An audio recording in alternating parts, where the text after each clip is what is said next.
దేవుడే సింహాసనాసీనుడై ఉన్న స్థలం దగ్గరకు వచ్చి, దేవుని సింహాసనం దగ్గరకు వచ్చి మనం ఈ 5 లక్షణాలు నేర్చుకోవాలా వద్దా?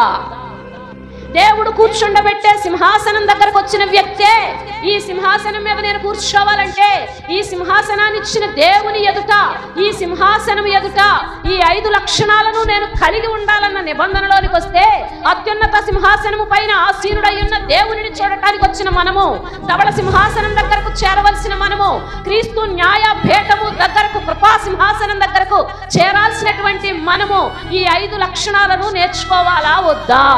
నేర్చుకోవాలంటారా వద్దంటారా?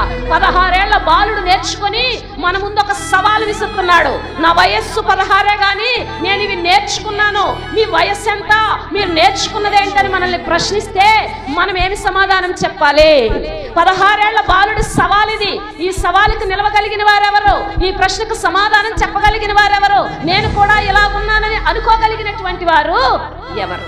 ఉజ్జియా బలవంతుడైన దేవుని సింహాసనం దగ్గరకు చేరటానికి, దేవుడిచ్చిన సింహాసనాన్ని అధిష్ఠించడానికి ఈ 5 లక్షణాలు కావాలని ఎరిగి ఉన్నాడు. ఈ 5 లక్షణాలు తప్పకుండా నేర్చుకోవాలని ఎరిగిన వాడై ఉన్నాడు. దేవుని దృష్టికి సరైనది చేశాడంటండి. కొన్ని మనుషుల దృష్టికి సరైనవిగా కనబడతాయి కానీ దేవుని దృష్టికి సరిగా ఉండవు. కొన్ని మనుషుల దృష్టికి సరిగా ఉండవు కానీ దేవుని దృష్టికి తప్పకుండా అవే సరైనవిగా ఉంటాయి.